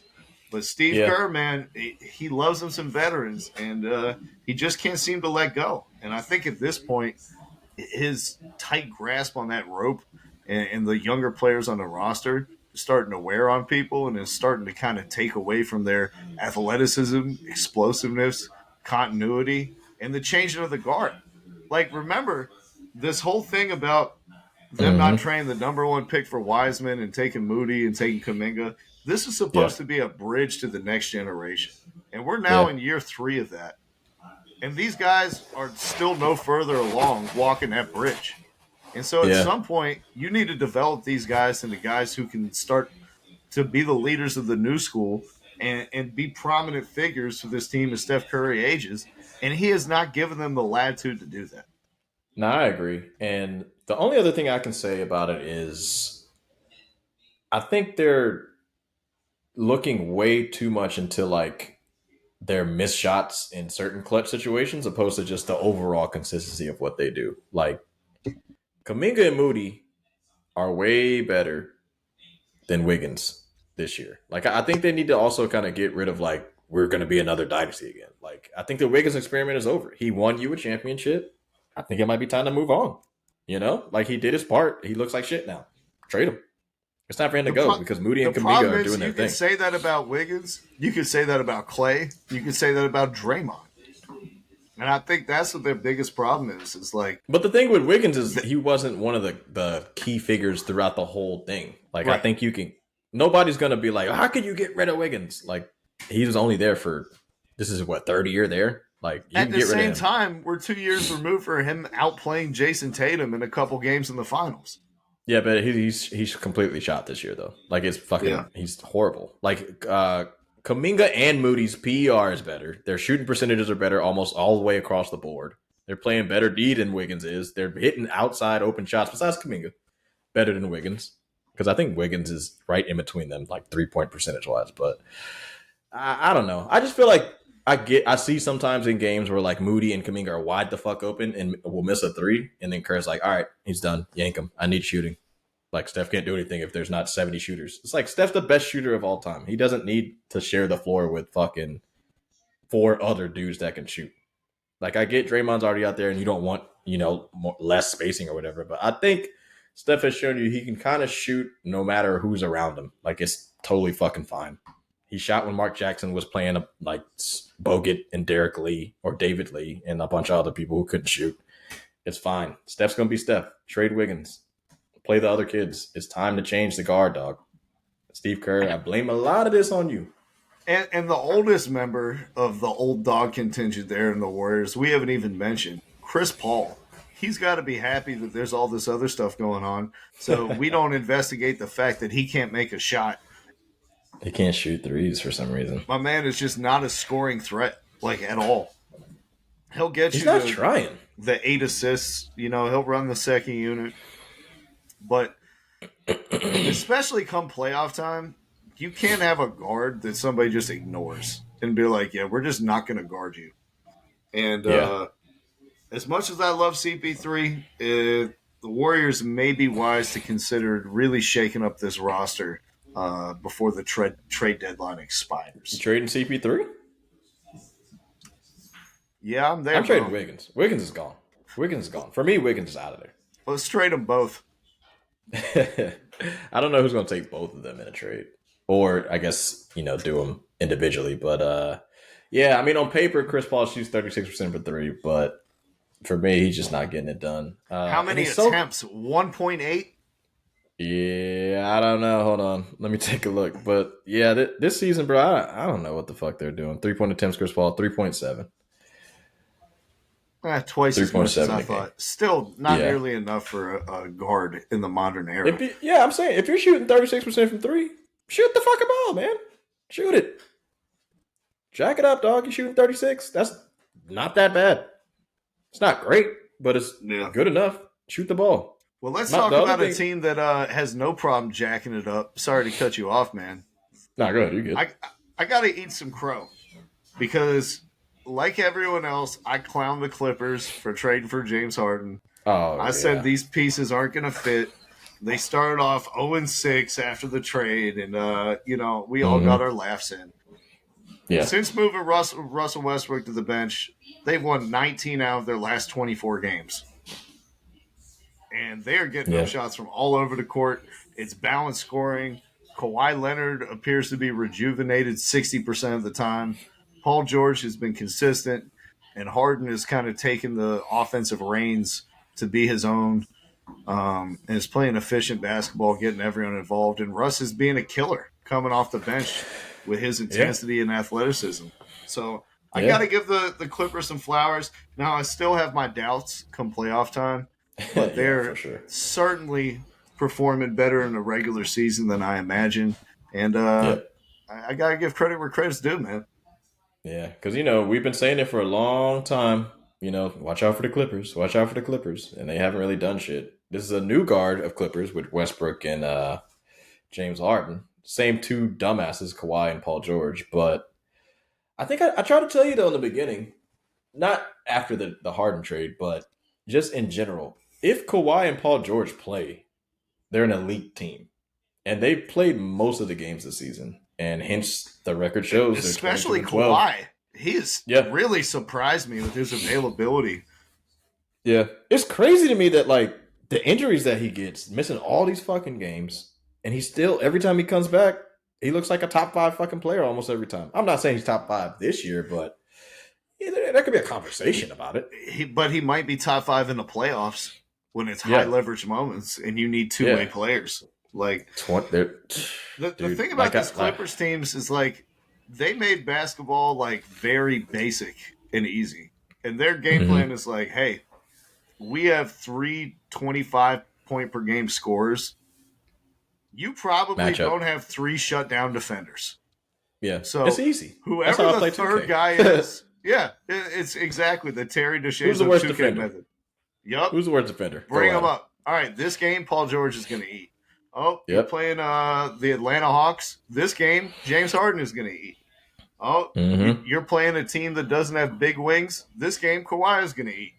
And it's just they've simplified it, and they're just having their best players do stuff that they're comfortable doing.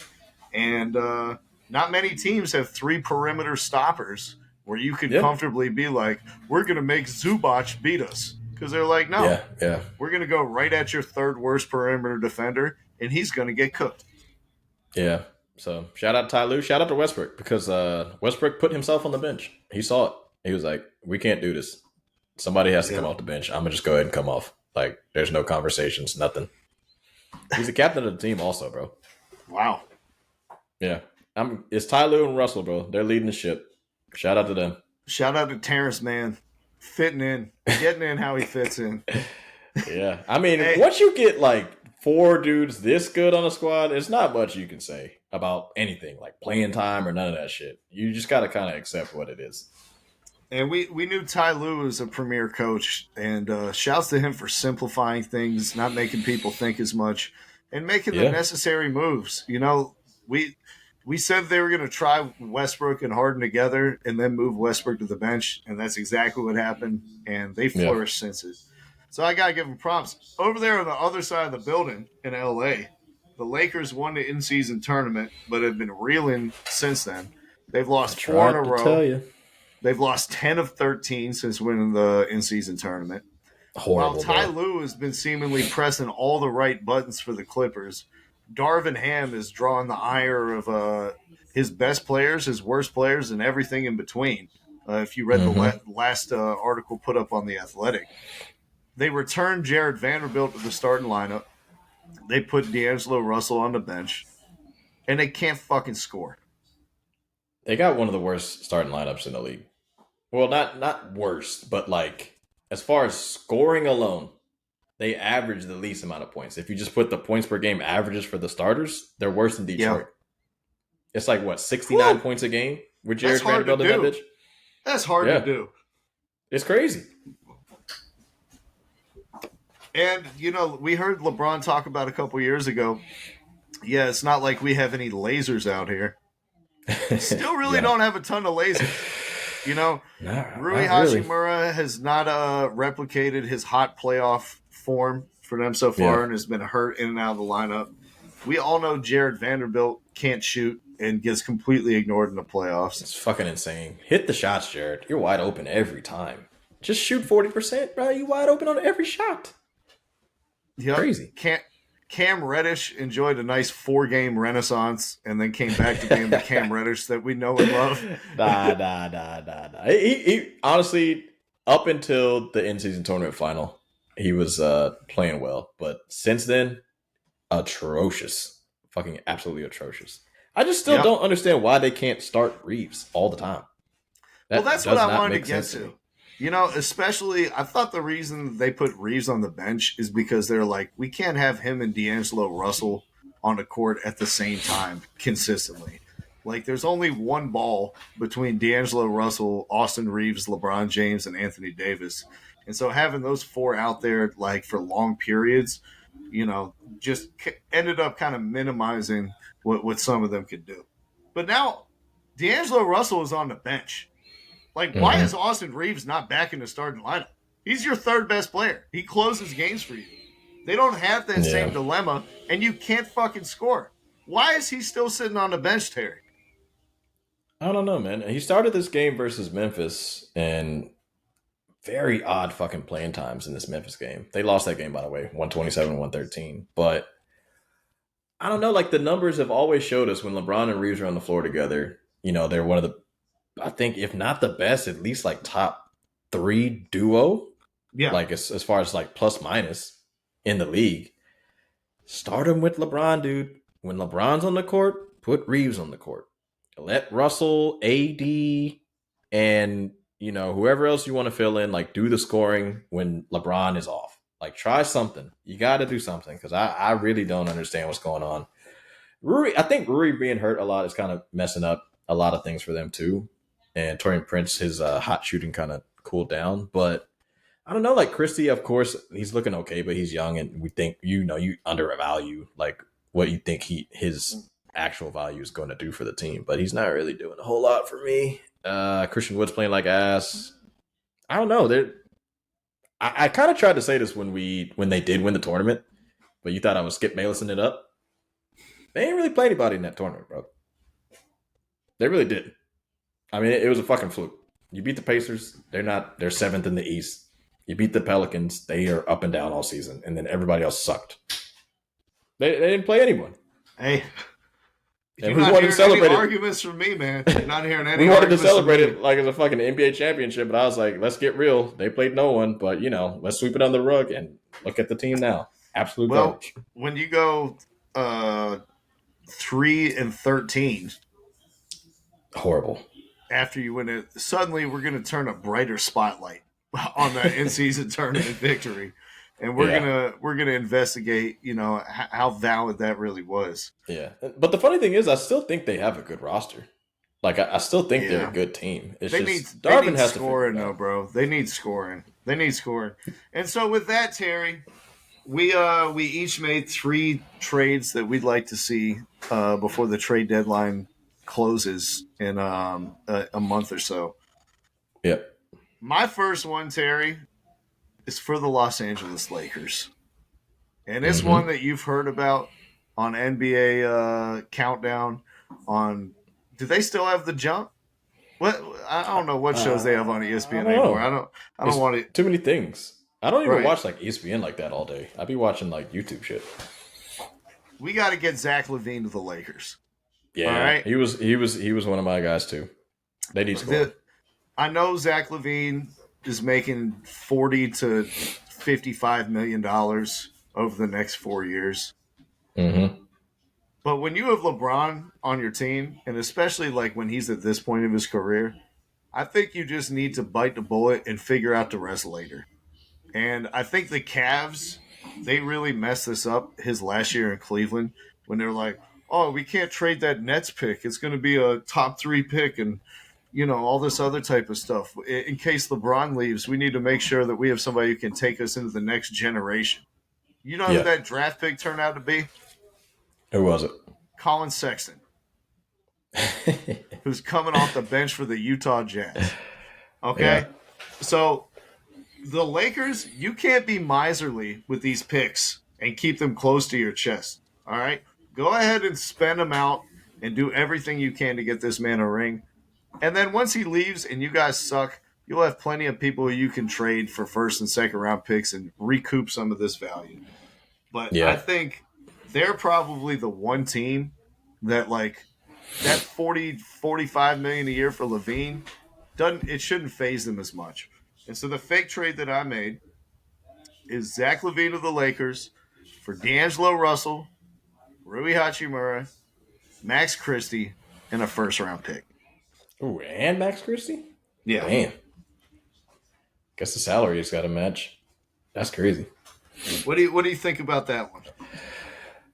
Makes sense. I was thinking the same shit. They need a scorer, bro. And they need someone that can play with LeBron and Reeves and Anthony Davis. Like I think the Rui, unfortunately, this year he's just not consistent enough. D'Angelo Russell plays too often. You know, I think Darvin Ham just kind of.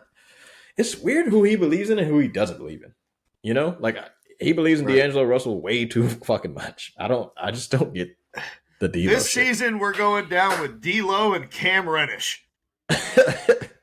Cam, who's been on what 4 teams since he got drafted in 4 years. It's like, are these really the players you want to hitch your wagon to, Darvin? It's weird because who has he played for? He played for Hawks, Knicks, Blazers, Trailblazers, and now Lakers. Yeah, I don't get it. I don't get it. Like he was doing his thing, but if he's not hitting threes, he doesn't make any sense. No. So it just doesn't make any fucking sense, man. What do you think about that one? Giving up D'Lo, giving up Rui, giving up Max Christie and a first round pick for Zach LaVine. Beautiful trade. Love it. Love it. He's got to do it. I love it. Make it happen, Lakers. What's your first one? My first one's going to be also the Bulls because they need to go ahead and blow it up. This shit's done. I'm going CP3. What? Andrew Wiggins. And we're going to Chicago. We're getting DeMar DeRozan because his contract's inflated like fuck, kind of like CP3's. And Kobe White. And also, you know, pick who you want to kind of match the rest of it. They needed like 3 or 4 more million to match it up. But I think DeMar works. How many picks are the Warriors including in this? To go over there? Couple. They need a couple. Because DeMar's going to work out for them, I think. It's not going to be like perfect, but they needed somebody to. I don't know if DeMar's going to come off the bench. I'm not really sure. But CP3's got to go. Kuminga's got to play more. And Wiggins just got to get the fuck out of there. Wiggins is fucking everything up. He's really fucking everything up. I don't know what they're going to do with DeMar, but they need something. And Chicago's got to get rid of these motherfuckers. It's done. Levine and DeRozan era is over. Shit never worked. It worked for what, 20 games in the beginning of like the 2 years 20 ago. Yeah. Yeah, like the 2021 season. So they're the number 1 seed in December, and everyone was telling me I need to eat crow and how wrong I was. Yeah. Yeah. No, that's just done. Bring DeRozan. It's mostly just to get rid of Wiggins, but DeRozan, way better scorer. He's not a fucking outside great shooter, but I think if Steve Kerr and them like kind of if he's with Steph Curry, Klay Thompson, Steve Kerr, and the shooting coach in the Warriors, I think he can fucking shoot some threes. He'll be fine. Let me tell you why I don't like this trade, Terry. Go for it. Number 1, DeMar DeRozan's on an expiring contract, and the Lakers are above this, or the Warriors are above the second apron next year, and so they would CP's not. Out.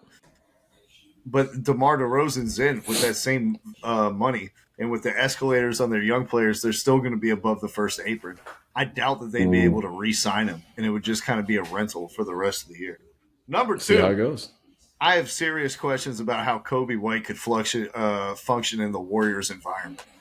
You don't think he'll work over there? No, with like everything that you talked about earlier and the combination of player movement and passing and getting off the ball, they basically just given him the ball and be like, you go ahead and cook, especially with Zach LaVine out. Would you want Caruso then? Yeah, that's the guy. That's the guy Caruso. for me. Yeah, 100%. Especially if you're going to be given a pickup. I think Caruso has to be the guy from them. And I don't know if Chicago would want to get rid of him, though. That's the thing. No. I'm not sure. Like you said, where are you going? Like, Caruso's not leading you to anything. So you might as well take 2 first-round picks for him. If they do Andrew Wiggins for Caruso and some salary filler and we give you a pick or 2 picks back, I would like that a lot more than renting DeMar DeRozan for the last 3 months of the season and Kobe White, who Steve Kerr would immediately have him stop doing all the things that he's good at. Yeah. So I don't know. I just feel like people just need to find roles, man. Like figure shit out. Plus, like, I don't know about the whole salary shit and how it works out, but DeRozan, I think, missed out on a couple things that would inflate his shit. So it could go down, just depending. Escalators. Yeah, like All NBA. He missed All NBA. He missed All Star, if I'm not mistaken, for a couple seasons. So I'm going to stay in Chicago for my next trade because Chicago's on sale. Yeah, we just want to blow this team the fuck up. We're sick of watching the Chicago Bulls. My Chicago Bulls trade that I want to see, a little bit under the radar compared to the ones that you saw. Not Vucevic, but the guy who's been balling out, having 20-20 games since Vucevic got hurt. Andre Drummond. I want to see. Big Drum. He's on an expiring deal, 1 year, $3.5 million. They're not going to be able to re-sign him after this year. Say it. You might as well get some decent value for him. I would like the Oklahoma City Thunder to trade Ousmane Dieng and one of their 23 first-round picks to get Andre Drummond. No, not Giddey. He's too good. Ew. I don't know, bro. Sorry, Chicago. Take the first-round draft pick and a guy who was a first-round pick last year and go be happy that you got that for a person who's 3 months left on their deal. We know that the Thunder are playing great basketball. Yep. We know that they're a young up-and-coming team. Second seed in the West. We know West. the impact that Chet Holmgren has had for them as a big guy who can protect the rim, add some playmaking, and rebound the ball. But Chet Holmgren is averaging like 7-point-something rebounds a game. Andre Drummond is on pace to break Dennis Rodman's rebounding percentage record that he set in his prime. What's up with this fucking renaissance, too? Like, the Lakers signed you a couple of years ago, and you were supposed to be like the stopgap, and you didn't do jack shit. I think he caught that fire back under his ass. He's like, dude, if I don't ball out, I might be out the league with all the shacked in a fool plays that I've been making and the empty calories. He's really turned into giving something valuable. Or is that done? I mean, they might, but I think the Thunder need him more. I think the Thunder the Thunder do. If the Thunder get him, they'd be a playoff contention or title contender. Championship contender. He's getting 31% of all available rebounds this NBA season. Imagine adding that and giving a team that has SGA and Giddey and Isaiah Joe and Jalen Williams and all these other quality scorers. Imagine giving them a guy who gets 1 out of 3 rebounds and is the best offensive rebounder in the league. They got 25 fucking first-round picks. Ousmane Dieng is not playing for you guys at all. Let go of one of these first-rounders. Send them a nice little prospect in Ousmane Dieng, and let's get serious about pushing for the title this year. Go for it. All right. What was your second trade? I'm going to Toronto, bro. Clear it out. Clear the decks. Yep. It's done. It's fucking done. So I'm actually looking at your team. Uh-oh. You know? Don't do it. Please don't do it. I looked at the squad. I didn't like your top player. I just don't like the way what he's doing. But I'm not going to do that to you. I'm not going to do you dirty. DeAndre Hunter is making fucking stupid money for no fucking reason. $20 million. One of the worst contracts I've seen in a while. So I'm going, Pascal, come on down to Atlanta. Let's see what we can do. You know, we'll put DeAndre and then we'll match him probably with not Jalen Johnson, but somebody to get the other percent of what's going on in there. You can pick your poison. And then Atlanta probably is going to have to give up a decent amount of picks, some first rounders for your boy Pascal. And let's send Pascal down to Atlanta and see what we can do. Trae Young, DeJounte, Pascal. Let's have some fun. Let's lose in the first round. Well, you don't want 20 points a game, all NBA guy? No, I'm good on that, man. I'm good on Pascal. Damn, We that's tried crazy. to trade for him the whole summer, and he was like, "I don't want to go to Atlanta. I'm not re-signing there. He's expiring after the end of this year. We are not trading multiple first Can he round. not make it? What do you mean? Like, can he just like not make it in Atlanta? He's like, I already know how I am. I can't do it. I'll be way Probably. too aggressive with these women. I mean, his name is Spicy P for a reason. Yeah, I think Jalen Johnson gives you 90% of what you want from Pascal Siakam at this point. Most improved player, Jalen Johnson. Put some respect on his name. That's facts. We already gave up so many picks in that DeJounte Murray trade. That's like, if they were all seconds. Oh no, you're right. No, yeah, my bad. Four firsts.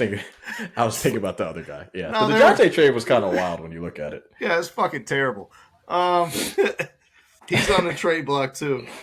I just don't think renting Pascal Siakam for 3 months so we can lose in the first round of the playoffs is worth even one first round pick. So I don't know. Jalen Johnson. Hold on. If you got Jalen Johnson and Pascal together, I mean, I know they do the same shit. Yeah. But if you can keep both of them, and DeJounte Murray wants to do the same shit too. But like defensively though, I wouldn't want to go down there. Like Boston, you can handle Boston defensively. No, you know what I'm saying? You could, Terry. We can't handle anyone defensively. One player is not going to fix us giving up 150 points to the Indiana Pacers. The Pacers are scoring on everybody, though, man. That's a tough one. It doesn't matter. Go ahead. We give up 150 points like we might do that 8 times this season. It's so bad I can't even think. But I think you're on the right track. Not in terms of getting Pascal out of Toronto, but in terms of getting DeAndre Hunter the fuck out of Atlanta. Yeah. My fake trade, my last one, Bogdan Bogdanović and DeAndre Hunter for Klay Thompson in 2 seconds. Wow. Oh, my God. All right. Well, man, Clay's playing so much better, though, bro. I don't know, man. I don't know how I feel about it.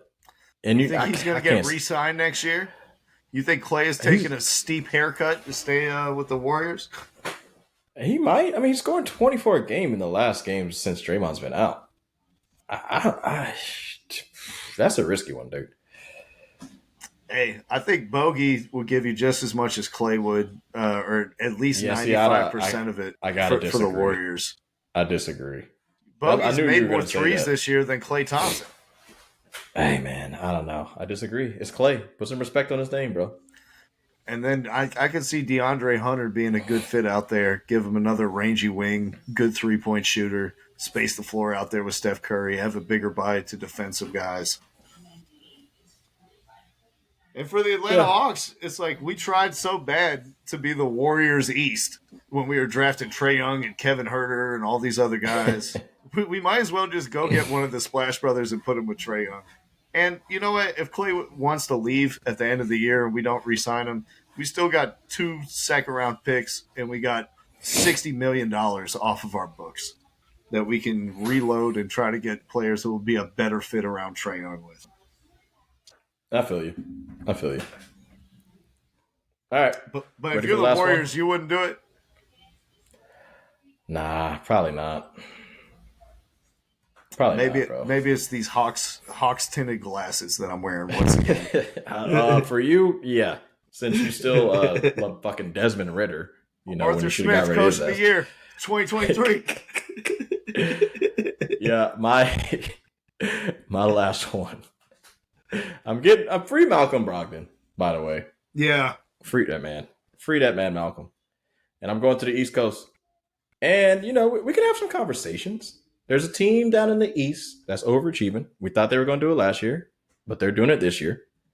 I'm looking at you, Orlando. Oh, I knew it. Narrowly left them off mine. You need to get rid of this one certain dude. I love him, but he's playing a little better. But I think it's time. I think he's got to go. I think this dude's just going to improve your team. Fultz, get the fuck out of town. Pick your poison, dude. It can be Fultz. It can be Suggs. Any of those guards, they got to go, and you bring Malcolm Brogdon over there. I don't know picks-wise if they want to include anything, but Yeah, the Blazers are probably going to at least ask for 2. Maybe they might accept 1, but Brogdon, bro, he's got to go to Orlando. I think he's going to make their team like so Legit much good. fucking better. Yeah, Yeah. like it's going to make Banchero better. It's going to make Franz better. Like the team is just going to be so much better with Brogdon on that team. Brogdon to Orlando, man. That's a simple one for me. Fultz is fucking up. And Sykes is playing better, but he's not as good as Brogdon. And you might honestly to get that off. I don't know. I love it. I think that's a home run trade for the Orlando Magic. I looked at getting DeJounte Murray there and some other guards that might give some scoring and some two-way play. Brogdon is just a perfect fit because it's like the cost is low. We've seen that he, positionally he's sound where he needs to be on defense. He's played in the playoffs last season with the Celtics. And Markelle Fultz, he had a bit of a renaissance. His shooting was coming around, and now it's fallen back off a cliff. Jalen Suggs, I think, might win Defensive Player of the Year. That's how good Jalen Suggs has been as a defender this year. It's been unbelievable to watch him play. So I would be really hesitant to get rid of him in any deal. But if they do Markelle Fultz and 2 second-round picks or something like that for what's his name? Your boy from Portland? Malcolm Brogdon? Yeah, I think Brogdon could help. Now Cole Anthony is firmly the 6th man. You got length all the way around Brogdon. He adds shooting to the lineup as well that Fultz didn't have. And just a steady hand in a room full of a bunch of young guards. With the kid who they took this year in the draft, Anthony Black, he's young. Markelle Fultz is young. Cole Anthony is young. The only person who's been in the league is Gary Harris. I think Malcolm Brogdon would be an ideal fit for them. And they should be challenging for a top 4, top 5 seed in the East if they made that move. Yeah, no, for sure. Because it's really just Philly, Boston, Milwaukee. And Milwaukee's still kind of incomplete, even though Giannis is a fucking absolute monster. But they still kind of need another person. But I really couldn't think of anything for them. Also, free Jeremy Grant, too. I don't know where, but we kind of forgot about what the fuck he's done in the league. Yeah. Yeah. And for every game that he plays for Portland, we forget more and more. Yep. For sure. I've watched a very minimal amount of games of them. After I saw that Scoot was bad, I was like, oh, no reason for me to watch this team. Right? See you later. Exactly. There's nothing exciting about this bunch. Let me watch DeAndre Ayton take a bunch of turnaround jumpers against a defender we knew that was going to happen. 5 inches shorter than him. Yeah, we knew that was going to happen. But yeah, that's it, man. Well, that's it for the pod. I love the fake trades. I was happy to see that even though I got a lot of NFL predictions horribly wrong, I still managed to do a little better than you. And, blow up the Hawks. They're going nowhere. Blow it up. You know what? Blow up the whole city of Atlanta. Oh, God. All right? The Falcons. It seems like there's no solution at quarterback. The Hawks, you can trade everyone on the roster. Atlanta United just let fucking Miles Robinson go to Cincinnati for free. Just restart. Wow. Yeah. That's dumb. All right. Just Sherman march to the sea and just raise it all to the ground, and we'll try again next year. Oh, man. Yeah, man. But that's it. Another episode in the books. We're back. We'll be back to our usual schedule. Yes, sir. We will we'll see you all on Tuesday then. Yeah, man. Until then. North Carolina, continue to stand up. We out. Thank you for listening to our podcast this evening. Thank you. You're far too kind.